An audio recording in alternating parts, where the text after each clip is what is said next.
Folks, welcome inside the Parisi Palace, high above 3733 East Broadway. This is the Jake Feinberg Show. Coming to you on Power Talk. Please go to our website, powertalk.live. Download our free app and stream all of our live local programming, including Solomon on Blast, the Jim Parisi Show, and yours truly, the Jake Feinberg Show. We can't thank you enough for making us part of your day today, and it's truly an honor to bring in a cat who's carving out his own individual path via collective consciousness within a group, a band. He comes from a long lineage of musical family, a long tradition of that, and he is.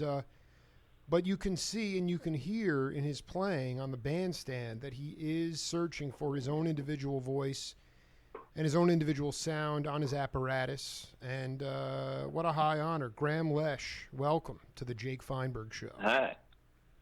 Thank you. Thank you for having me. You feel all right? You guys were playing late into the night last night? It actually wasn't super late, but we were playing last night, and it was fun, short but sweet kind of a situation. One set at Terrapin Crossroads, the Terrapin Family Band. It was a good time.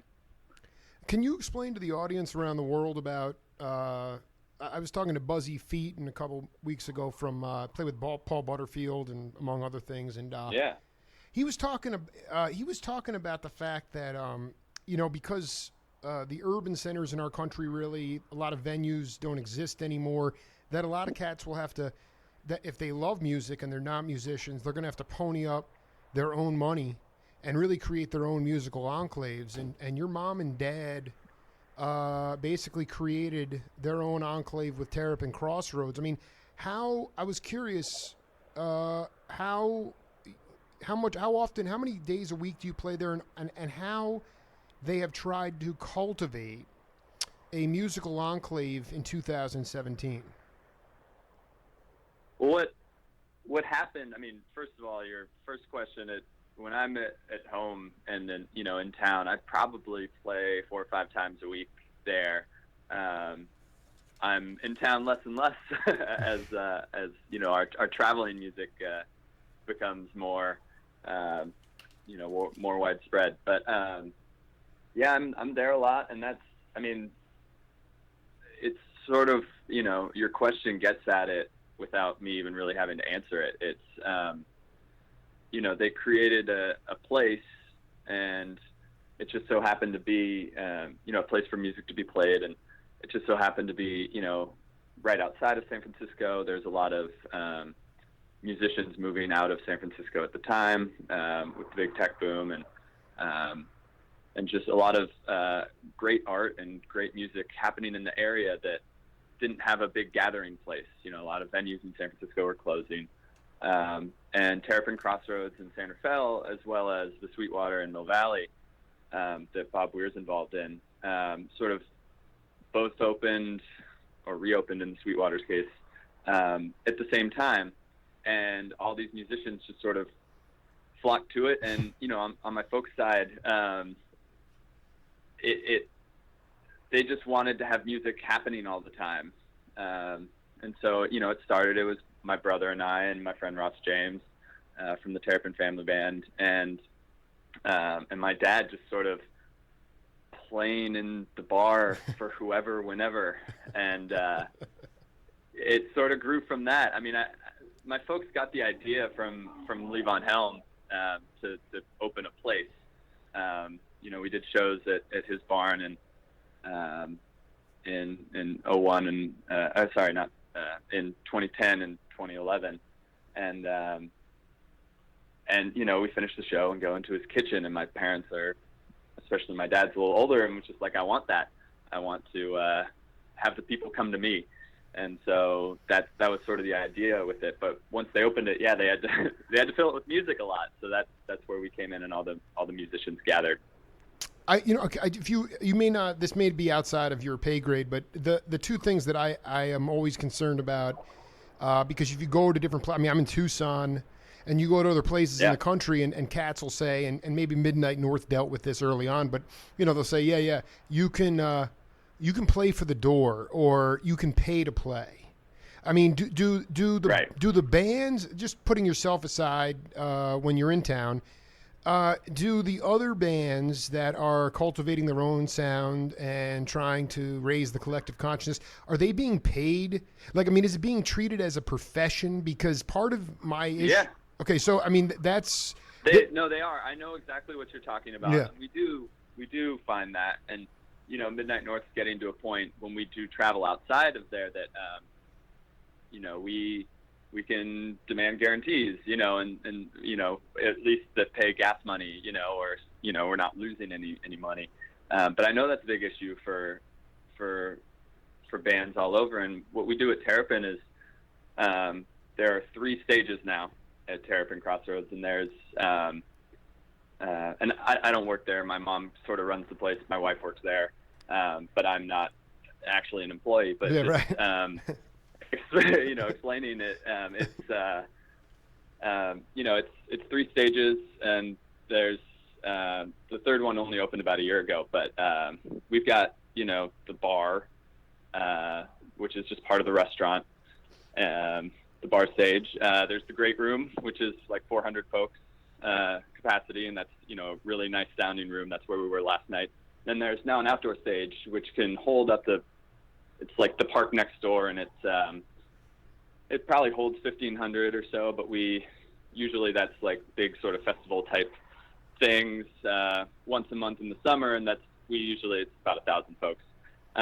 But there's not music every day on all the stages. It's only in the bar that there's music every day, and those shows are free. You can come and just grab a drink at the bar and sit, and it's free. So the venue's making their money off serving people food and drinks, and a good time, and the bands get paid for that. They don't have to draw anyone that's on the venue, and it's good. I mean, I know you brought it up. No, here, let me ask you, because I mean, it just leads into my. I mean, yeah. When I interviewed David Nelson, he was talking about.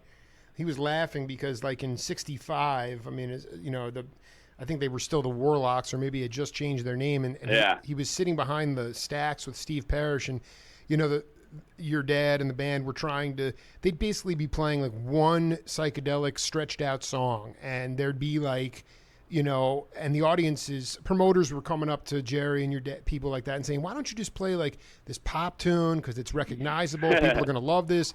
And Jerry's like, what's the point? But the point is, the funny thing is that Nelson was laughing because when they first started, people were leaving for the exits in droves. Okay. Cause it was totally new. And so for Midnight North, not that you're doing Grateful Dead music, because your sound is totally different, but in some ways, but over time, those cats stopped leaving in droves, and it became a community. And would you say was it fair to say that Midnight North's fan base started at Terrapin Crossroads and has grown out from that? How have you sustained and cultivated a Midnight North fanatic base? Well, the main thing is just to play a lot, and that's where Terrapin has helped.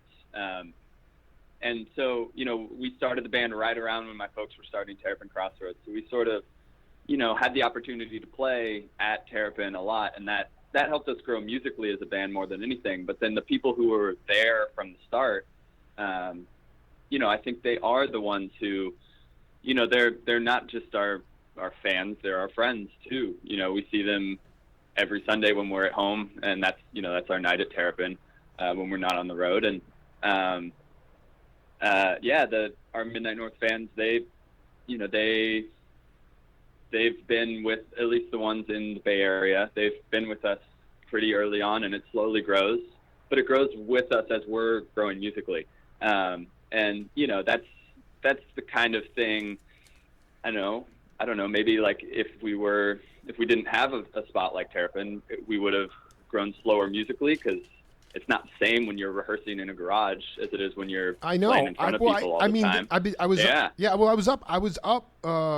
I could feel the pulse. I know it was an early night, but I was watching a little bit of the performance last night, and I was, And this question Yeah, kept going. and that's a different band, and we had two, you know, Well, no, but all-timers you know what it is? playing with us too, but yeah. My question is, I want to know, this is a two-part question, because I've been railing against the idea of, the idea that vocabulary in music today on the larger scale is being created in academia. You pay to go to school, you get a degree, you get Right. you walk out with monster facility, but you have no bandstand experience. And I would love you to talk about, if you could, was your dad I wanted you to talk about if you had any academic musical training, or was it the school of Phil Lesh? And if you could talk about an example of how he talked about saying, Grahame, this is really, you have to get comfortable on the bandstand. It has to be on the bandstand. Can you just riff on that? Yeah, absolutely. So my musical history and education, it was academic at first. I was 6 or 7 when I started taking piano lessons, and it was, classical stuff, because that's how you learn the theory. And my dad's a big music nerd when it comes to theory, and he studied all that as well. But that was sort of, that was more educational for like my life, right? Like it's like taking math class. Right. And I dabbled in that throughout high school and college. I had bands that didn't play a lot live, high school and college bands. Rehearsed a lot and jammed and hung out. But I also, I minored in music. It's called music science technology, which was basically an excuse for me to use the studio at school. But also, I had to take more advanced theory classes and voice leading and all that. But I didn't have any technical training, physically on guitar or anything, other than the piano lessons I took when I was really young. Hold on, I want to stop. I gotta. This was so. You started on piano, then what school did you go to? College, I went to Stanford. So you went to Stanford, and then when you picked up the guitar and you had no in probably middle school. Okay. I took a couple lessons, but I didn't. Pretty quickly, I figured I wanted to just play what I wanted to play. I love it. It was whatever was going on in your head. This is unbelievable. Yeah. So you're in. Yeah. Go ahead. It's like I wanted to learn Metallica riffs and Rolling Stone riffs. Like I didn't want to learn tabs and how to sight read music on guitar. I just wanted to play. I'm 13, 14 years old at this point. Like I'm just learning whatever I'm listening to or trying to. And so, it grows from there though. There was no expectation from anyone in my family that I would take it beyond a hobby, but they wanted me to be musically educated. And so, I did that. I took all the schooling to a certain point, and they let me quit piano lessons when I wanted to, and because it just wasn't for me. And so since then I've just been playing guitar as much as I could while going about the rest of my life. And really then, you talk about the bandstand experience, and that's happened with Terrapin. It's something I didn't know at the time, but I do now that's the way to get good as a band and as an individual, to really just accelerate your growth as a musician, is just to play. And with Terrapin Crossroads, we have this opportunity to play. As Midnight North, we've grown. As the Terrapin family band, we've grown as a band. But, I get to play with the guys from the Mother Hips all the time. I get to play with all of our other friends, Jason Crosby all the time. And, Brian Rashap and Scott Pat, all these local guys who are in bands you might know, but they're, Lebo and Steve from ALO all the time, Mickey Bloom all the time, and you just get to learn how to harmonize and how to sing with people, how to play songs you've never heard before in front of an audience. And at the same time, everyone's sort of growing the shared repertoire of, the Dead, the band, Bob Dylan, the Beatles, and just, adding their own parts to it and their own riffs on all that music. And so, I don't know, it's an always in progress sort of thing, being a musician, and you should always be learning and trying to get better, but it really helps to play with all these already great people, So, you have to excuse me. How old are you right now? I'm 30. Okay, but was there some kind of seminal moment when you realized that there's only two letters? I mean, clearly you wanted to learn certain riffs. You were minoring in different type in music theory and things like that. And your folks, which is really cool, a lot of cats are like pegged early on to say, you're going to do this and you're going to play this instrument. And then they wind up hating music, and you just learned it, right. And, there was no pressure. But yeah, before Midnight North ever even was conceived, was there a moment when you realized that there was only two letters that separated magic and music that made it intoxicating for you, or there was a calling for you to get on the bandstand? Not so much on the bandstand. I think it all all the different types of experiences that you can have, that someone can have in music, sort of blended together to me. So the magic that you talk about would come from listening, or coming up with a little riff that maybe doesn't go anywhere, and I'm just like picking in my apartment, or it wasn't the bandstand and live music so much until I got out there and did it. I can't point to a single moment, but it is just the more you do it, the more you want to do it, and that's still the case. I love playing more and more as I go on. I love touring now, but it's something that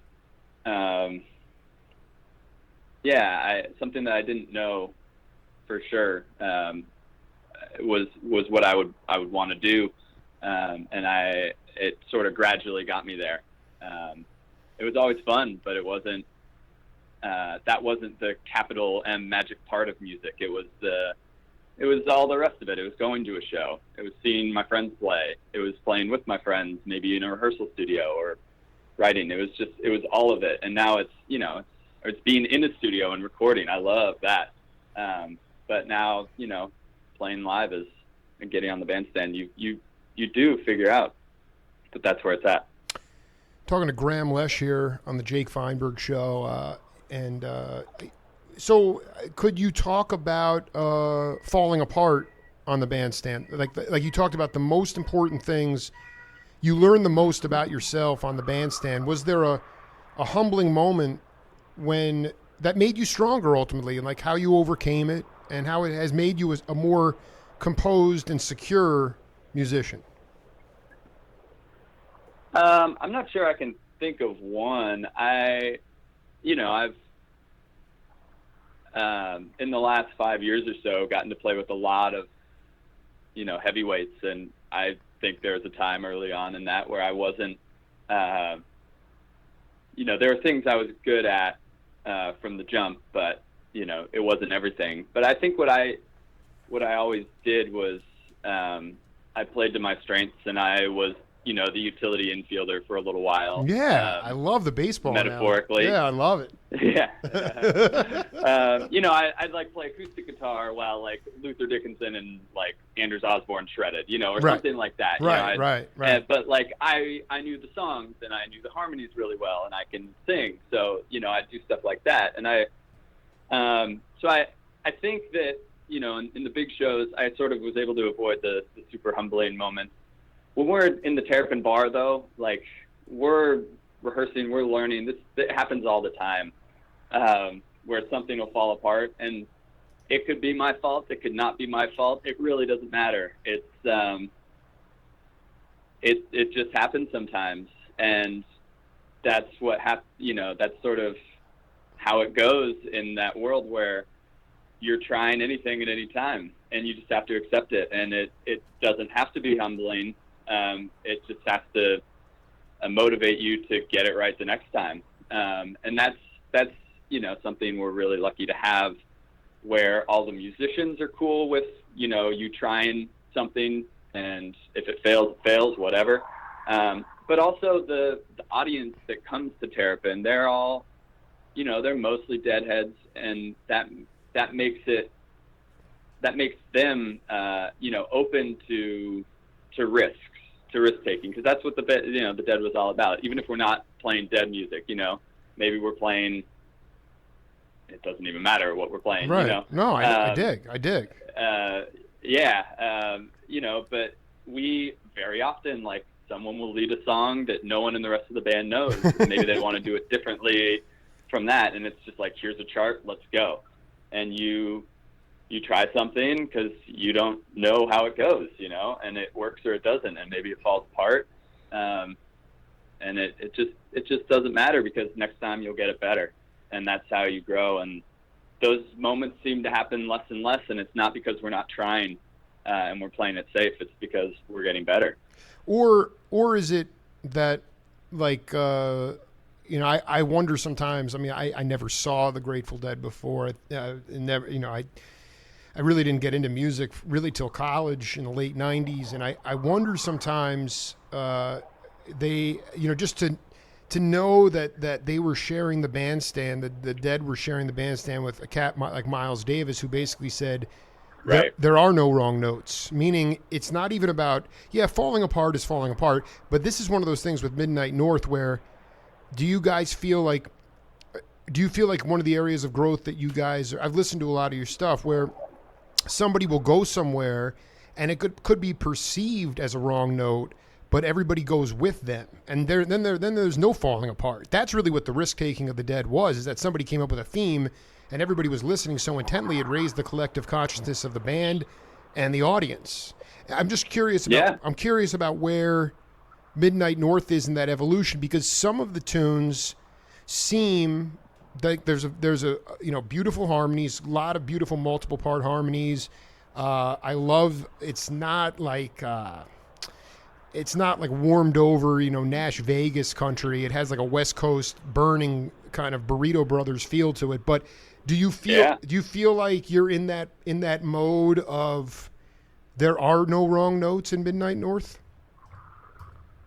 To an extent, yeah, because we're getting to that point where we can do that.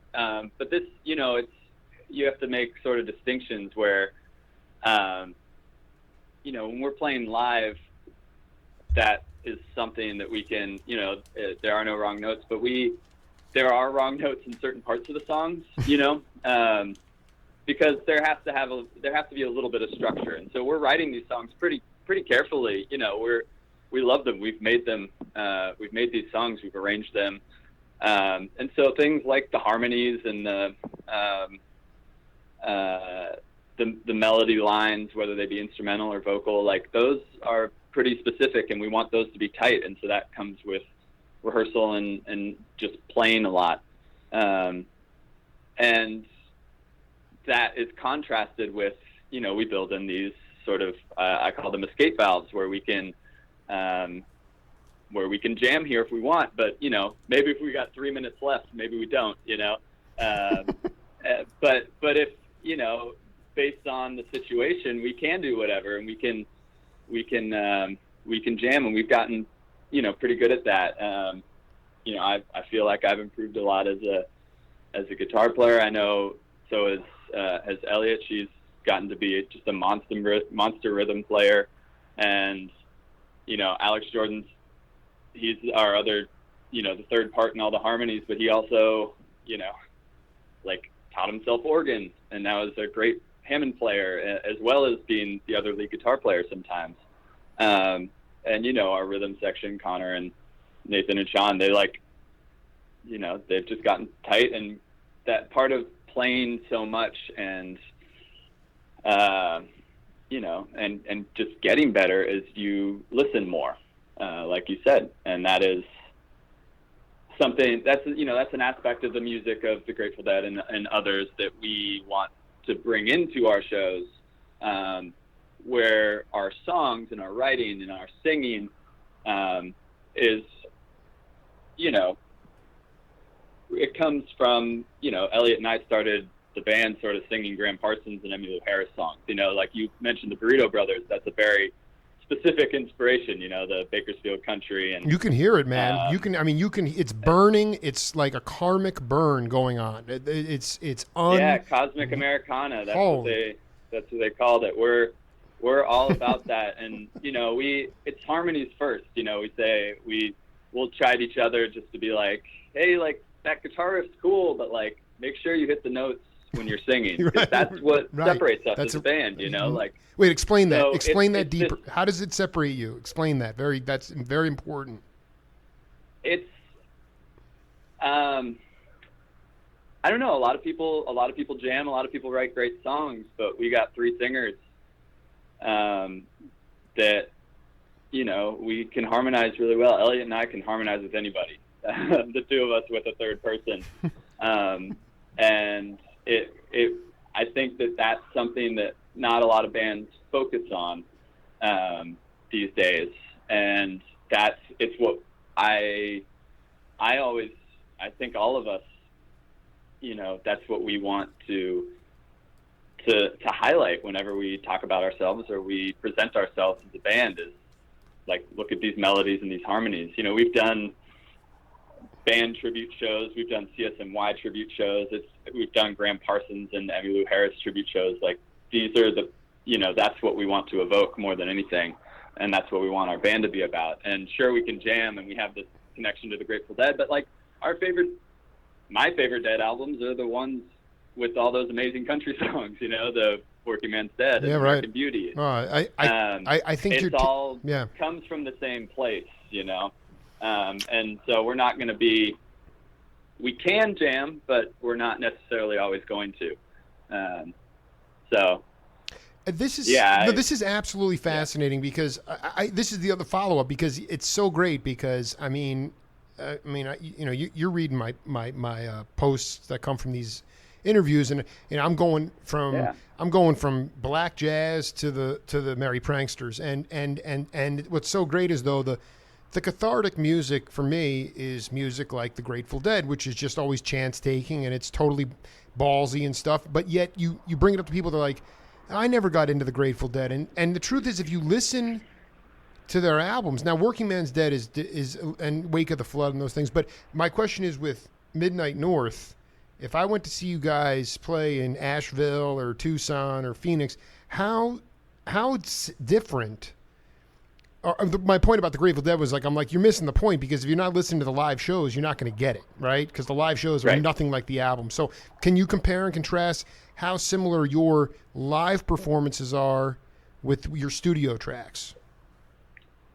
Well, so I think first of all, our new album that we put out like a couple months ago, Under the Lights, I think is our best sounding. It's our best songs. But we went into that record with a very specific plan, which was to keep the songs and the melodies as the focus, keep them in the forefront. So there's not a lot of guitar solos, there's not a lot of instrumental breaks. The songs are pretty short for us.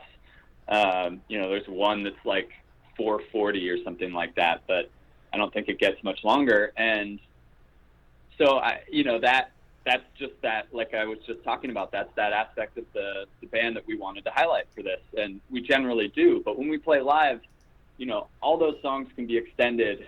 All those songs can be jammed out. We're not getting into drums and space, but we're going to take a song like Roman, which I know you played at the beginning of this, and maybe that goes on for 12 minutes. Yeah, that went on for 11 places there. Yeah. There's a couple places there where we've got cool riffs and cool grooves that we want to explore, and we want to listen to each other and take into somewhere new. Or I just want to riff on guitar for a while, whatever the case may be. But, like when it comes to our live shows, it is that, and it's that blend of, you know, we can sing and we can pull off all these harmonies live. And, you know, we cover Sweet Judy Blue Eyes, you know, like, so we can do all that. And we also can you know, Alex can take a pretty ripping organ solo and just get the place moving and grooving like nothing else, you know? So it's that combination, and it depends on the show. We could be in a mood where we just want to, you know, knock out the songs and just sing, and you know, and that seems to be the vibe. Or we could be in a exploratory mood. And what I think comes from playing so much is that no matter what, which sort of side of the band you prefer, and you know, the Dead had this too, but no matter which side of the band you prefer, you can, how do I put this? It always sounds like the band. It always sounds like us. So you have your own sound, you know? Yeah, and it's little things you might not notice, but I think that you can recognize us, whether it be, you know, Elliot's voice, or our particular vocal blend, or, you know, my rhythm guitar playing. You know, it's not even like my lead guitar tone or anything like that. I think it's just like how, like, you know, how Connor and I, you know, on rhythm guitar and bass sort of like play off each other. And that I feel like, you know, if you listen to enough of us, no matter which side of the band you're seeing, it still sounds like us. And that's, you know, that's freeing. That means we can dabble in a lot of genres and still sound like us. And we can have guests and it still sounds like us. But it's, you know, it's also something I'm very proud that we've gotten to. Because, you know, I think our first record sounds like, you know, two sort of solo EPs squished together. You know, right. Like no, Elliot's I mean, songs, yeah. my songs, You know, I mean, this and is, yeah, go ahead. It's gotten to the point where I love those songs and we play them better now, but, you know, it's part of the growth of a band that we can, I think if you like our record and you come to our show, even if we're getting pretty jammy, you'll like the show. I would prefer the jam. I mean, I love, to me, you take those lyrics and then you just float on something and just go. Yeah. And I just, the other thing is the idea of trust on the bandstand. When I listen, I mean, the acid tests were the factor, I think, that melded that group of guys together, and it was about trust on the bandstand. They trusted each other. Do you guys, can you talk about the most important qualities of leadership on the bandstand, whether or not you are, I mean, you don't come across as the leader of the band. It's kind of a collective group, but can you talk about, in 2017, with younger cats, my generation, Gen Xers, millennials, what are the most important qualities of leadership on the bandstand? From band to band, honestly. Well, just take your band. Take your band. Sure. I just, the important thing I think to take away from that is that every band is a pretty unique set of personalities, and that is going to call for different things. With Midnight North, we're pretty laid back, and, you know, we manage ourselves, so it's this sort of collective where it sort of fits together who wants to do what. And I'm talking like the business side of things too, you know, like, or like driving the band, you know, like it's everyone contributes, and so everyone. Right. I dig. Yeah, but I mean, I guess that probably starts from Connor and Elliot and I, because we were the ones there at the beginning, jamming at the beginning, and it's, you know, it's Elliot's songs and my songs for the most part. So, you know, everyone definitely contributes and writes as well, but you know, it's just respect for each other, and anyone could be the leader at a certain point, you know, and it's sort of knowing that it's all, I don't know, it's all gonna work out. Everyone's gonna get their time to shine, and everyone's going to have fun, That's the main thing. Right. And, luckily we like each other's playing a lot, and we like each other's singing, and we like each other's songs. And so that sort of just helps make it happen. And you talked about listening big. That's very important, because you can put your ego aside and let anyone be the leader at one point if they're doing something cool and they're going to drag us into some like really cool spot. So yeah, it is a collective. Everyone's got to sort of grab the reins at some point and be like, no, we're doing it this way. And yeah, I don't know. You're asking for like specific qualities. Well, I mean, just, you know what it is like, how our band works. Yeah. And I'm hard pressed to find specific words to describe it, except for just, you play and you figure out like methods and routes to get to where you want to go. And it doesn't really matter who's leading the way, or like, who's the one yelling at everybody to like get in the van because we're going to be late. That'll all change day to day. And so it's, you just go and have a good time and try to put on a good show for everybody. And it sort of works itself out if you have the right blend of people. Right. No, I want, when the self-policing is important.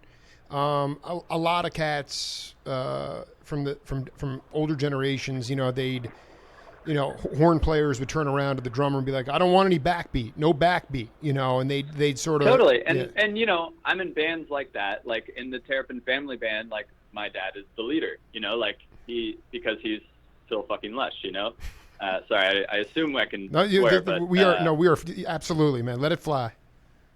Okay, yeah. Cool. But yeah, I mean, like, I'm not going to try and lead against his opinion, like musically. Like if he tells me to, then I will, but, and so will Ross, and so will Kofor. But that is something that, that he'll do, like no backbeat here, and, he's done these songs a million times, and we're all sort of on the same page that, about how the process is going to go, and on the same page that like we want to do Grateful Dead music sort of differently or something, whatever our broad mission statement is, like he's the one getting us there. Whereas with Midnight North, any of us could be turned to the other and be like, do it this way. And, like we either say yes and do it or not, and, talk about why later, like exactly. It's more of there's no one band leader, no one horn player, orchestrating everything in Midnight North so much. But it's not really in the Terrapin family band either. I mean, we listen to my dad probably a little more because of who he is, and his status in our minds and in everyone's minds, and also in, his experience. But he's just setting up a situation for all of us to improvise, and be, and play our best, He's setting up a situation where we can make the choices ourselves and lead ourselves. But yeah, he does. You mentioned the no backbeat thing, and that's something I've heard. Well, no, also like Tony Leone told me, I mean, I'm still trying to figure out I mean, your dad is kind of a wizard in this sense, but Leone said that he said your dad told him, we've never played the same song once, not twice, but once. I mean, meaning, yeah.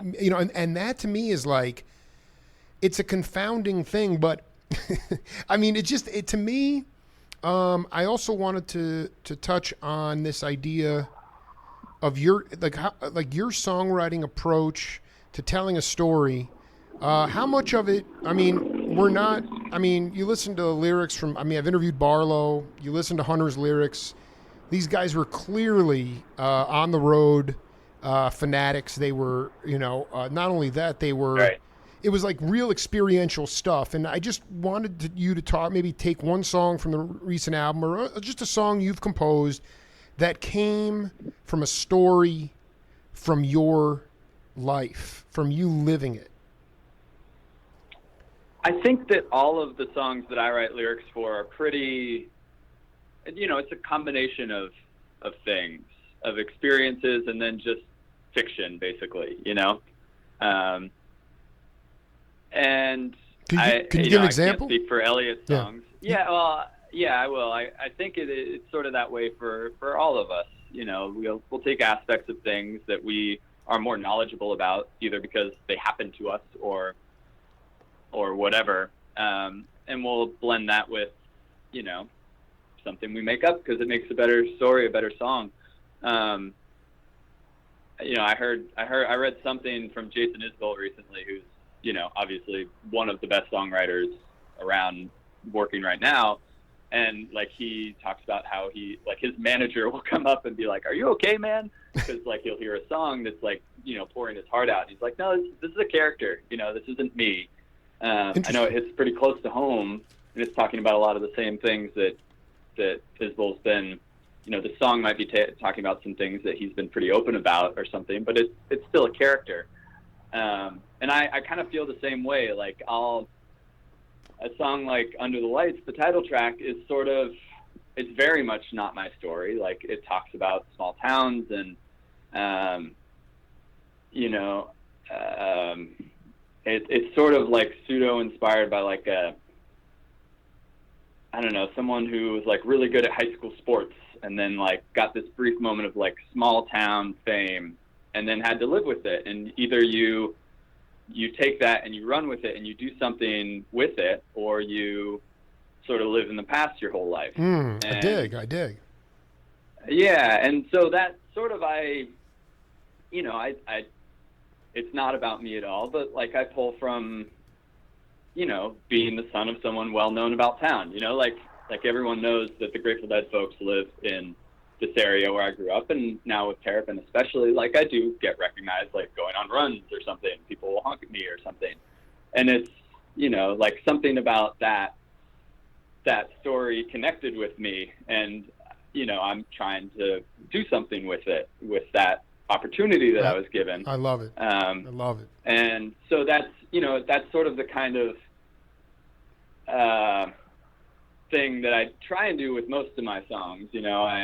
When I write something, it's, songs can come out of anything. They can come out of like, nonsense mumbling over, over a melody, like literal, just like singing vowels because it sort of sounds right. And then like, oh, what word sort of matches those vowels that feel like they should go with this melody? And, they can come out of anything. It's not strictly, I experienced this, I'm going to write a song about it. It's sort of what idea started this song and where can I take it from there? And, you pull from ideas you had, you pull from experiences you had, but for me, it's never just strictly that.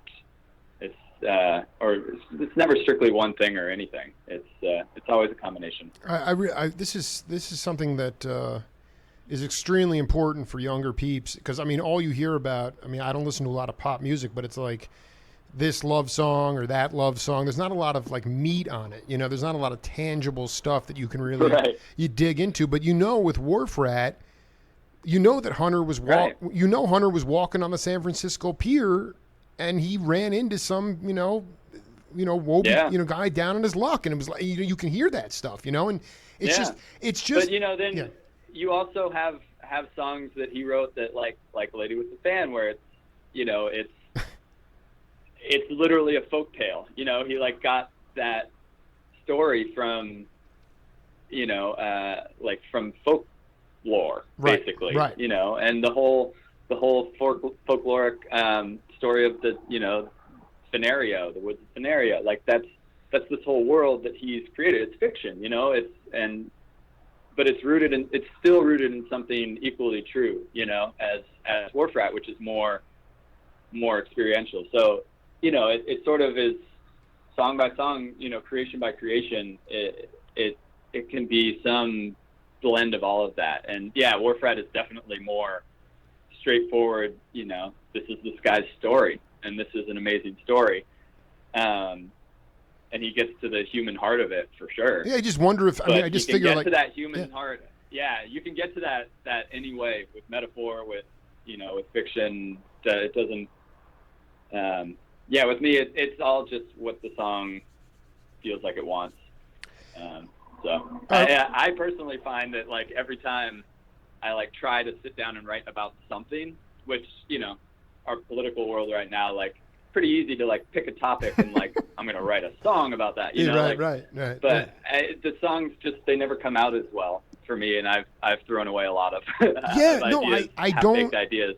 I would love in that situation. Yeah, I would love to talk to you more about that because I think a lot of peeps are trying to channel that because there's just a smorgasbord of things that you could tackle. But sometimes it's like when you're living it in that moment, it's just hard for it to sound authentic. But we can, I wanted to.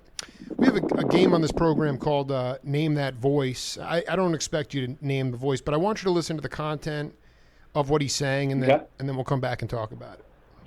Okay. So I started to live in a very hopeless way. And a lot of things happened. I got involved with heavy drugs again. I was strung out on free days for about 1.5 years, 2 years at one point. And I didn't start singing to him again until 1994, which is 21 years after he died. Because I was standing in my room in New York, and I was really in bad shape, very unhappy, tremendous despair. And I walked into the living room, and I was struck like a lightning bolt with the understanding that if I did not sing with people, chant with people, I would never clean out the dark corners of my own heart. And of course, I intuitively understood that that was my only problem. That all my suffering was coming from this darkness and these shadows in my own heart. And that chanting was the only way that I had to do that. It was just a flash. And even then, it took me a few months to figure out how to start doing that. But that's why I sing. I don't sing to have bliss, to have joy. I sing to fucking live, All right, Grahame Lesh, that was Krishna Das. Do you know Krishna Das? Not well. Well, so he became this decorated Hindu chanter, but he was suffering. I know of him, just not well. Okay, good. So the point is the overarching point is that he was talking about his guru Maharaji, and he got this flash, but he was at this point of despair. And one of the things that's been sort of refreshing for me on this journey after doing 1,000 primary source interviews with cats like yourself, it's like, you think that, you look at people jamming or getting off and you're like, wow, they're trying to reach this state of bliss. And with Krishna Das, he was saying, actually, I'm doing it to fucking live. So I realized that when you were at Stanford and going through things, maybe you didn't have as deep a calling. But I ask you now, if you weren't able to sing, if you weren't able to play music, spiritually, would you die? Maybe. I haven't really thought about it because it's the sort of... You're only 30. you don't... but also you don't miss it until it's gone, right? Right, so, right. When you're growing up, and when I'm younger than I am, I'm not going to pretend like I'm old or, uber experienced, but like there is something that, you're going to be fine no matter what, like when you're a kid, that's, you're just running around, being who you are, and you don't sort of find your purpose, your calling, whatever it is. And, I'm pretty lucky that I can do what I, have the ability, to make music with people I love and, be a part of this community. And so, yeah, I think now that I've had it, if I lost it, I absolutely think that it would be a huge hole in my life. But it's also, it's music. You can do it any way you can. If I lost my voice, I'd play. If my hands got chopped off, I'd sing. Like, you find a way to do something with it. And if all else fails, you can listen to other people make it, and sing along in your head. Music is so accessible, in the best way that you can just, hopefully, always be a part of it. There's always people singing and making music anywhere. There has been forever. So, I guess I have that optimism that I would be able to find, no matter what, I would be able to find some way to be involved in music somehow, no matter what, hopefully doesn't happen. But yeah, it's obviously a very important part of my life. And I'm not a super religious or spiritual person, but it's as close as I get, Exactly. Well, no, I mean, when you're, it's fascinating because, just how has that calling, because it's deeply inside you now. The calling is like there. You've evolved to this point now where you have this band. This is the other thing, is that I'm so from the Duke Ellington school of music. It's all music. And you're younger than me, and we've really grown up, like, unlike your pops and stuff, where like it was freeform radio and there was all this crossover, and the labels had not really taken over. And I just think the stratification of music has strangled the ability of vocabulary of music to grow. So when peeps come up to you and say, "Oh, what kind of music do you play?" Do you just say, "Oh, it's good. It's good music"? What's your response? Like, what do you think about labels, and how do we push back or break that cycle of stratification? Because I really find that, like, I understand Tower Records needed to put in an R&B section and a jazz section and all that stuff, but there was something very liberating about the idea of it's all music, and then it's subjective. It's either good or bad. I just want you to riff on that. Right. To start with, I say, like, rock, country, Americana sort of thing, but we dabble in jam band music. I use the labels when I describe the band to people I don't know, but that's always the hardest part of describing your music is which labels to use, and do you even use them, especially genre labels, because nothing falls particularly perfectly into any one genre category. I think that there's good and bad in how the music industry has changed. But one of the good things, and there's obviously a downside to this too, but music is way more available than ever before, just to anybody. So you can discover anything, if you want to. You can go looking literally just on Spotify and find all kinds of music you'd never be able to find in the 80s, say, or something like that, or you'd have to go spend probably thousands of dollars on records, and and you wouldn't be able to have access to nearly the same amount of music that's just at your fingertips. And obviously there's downsides with how musicians get paid and all that, but I think that people who listen to music now, they don't really care about labels. They listen to what they like, and then some algorithm suggests them new things, or they go search for new things, and they find new things. And it doesn't matter if you're like only into hip hop. You might like find some old Stone song that you like, or whatever. And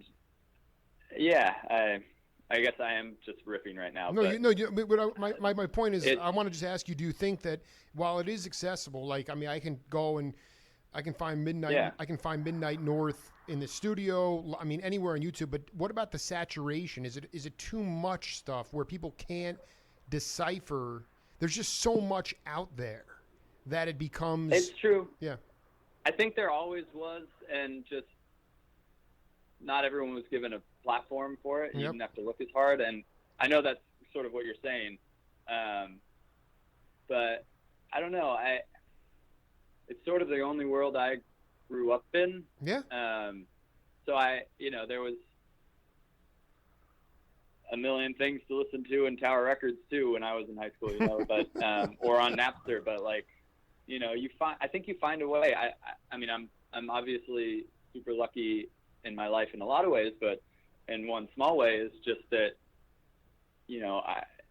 I've made friends with a lot of musicians, and some of them older, who like have done a lot of the research themselves, and they sort of like can be a guide, like, hey, you should check out, I don't know, early Bee Gees or something, like, and just like listen to how they sing. And everyone has those people in their lives, hopefully, that like know maybe not more about music, but something different about music, and just be like, I trust your opinion. You're going to tell me what, I'm in a music funk. Tell me what to listen to. And they can, and you can go find it really easily because it's all super readily accessible. I think that there's less like, there are less entities like record labels or anything like that are telling people what to listen to, or that have less influence on what people actually listen to, like radio stations and labels. Like, who's basing their listening choices on that anymore? It's a smaller and smaller group of people. So you just have to find other ways. Maybe it's like you heard something on a commercial or a TV show. But I think you find a way to hopefully find the music you like, and it's all there. It's all out there. So one final question as we wrap up set one here. I really had a ball with you. You came at this head on, but can you trace the lineage of Grahame Lesh's guitar playing? I mean, it's hard to. I mean, you were clearly inundated with the Grateful Dead, so there's some Garcia in there. But I mean, I'm just throwing out like McLaughlin, Larry Coryell. Like, can you talk about the lineage and how far back your sound? I mean, ultimately you have your own sound, but I mean, what your influences were? Yeah, I mean, it keeps changing. For guitar playing, I imagine that what I'm actually most influenced by is the people that I am around. So, that would be all the players, that are playing at Terrapin, or that I've, done Phil and Friends shows with or whatever. So, it started with, I grew up listening to like Warren Haynes and Jimmy Herring and Phil and Friends, and I got it really into Ryan Adams, his playing and his writing, after he did some shows with my dad back in the mid 2000s. Obviously, Garcia, and then the classic guitar players. I don't know. It's this whole big blend. I listen to a ton of like the Mother Hips in San Francisco, this amazing band, and Chris Robinson Brotherhood, and Neil. I know you've had Neil on. He's someone I always love, whose playing I always love, and I would love to be able to claim that I'm influenced by him. Oh yeah, if I can pull that off. Unbelievable. But, there's all these players that are amazing, but I just sort of try to play what feels right, and it's hard to come up with specific names. It's more in the like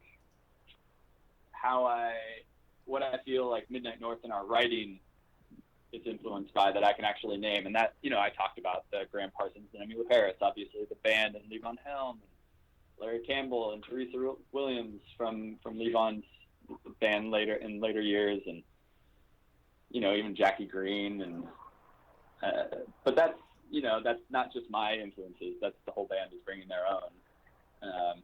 So I can just influence a part of it, and it's the blend that makes it interesting. Well, Grahame, it was so great to hang with you, man. I hope we get a chance to do set two down the road, maybe even in person on one of those Sunday nights. If you're, I'll trek out to Terrapin Crossroads. We can do it in person. If you make it to Terrapin, that would be wonderful. Much love. You should, yeah. too. No, I'd love to get out there, man. It would It's be a very fun time. No, it would be great. No matter what day you come. Yeah. Right on, man. Hey, listen, have a ball, and I'll get a copy of this out to you later today. Thank you. All right, later on. Thanks for having me. Yeah, peace. Bye. Bye. Grahame Lesh, guitar player for the band Midnight North, and carrying on the lineage of the Lesh musical family. We'll be back with Deacon John Moore right after this.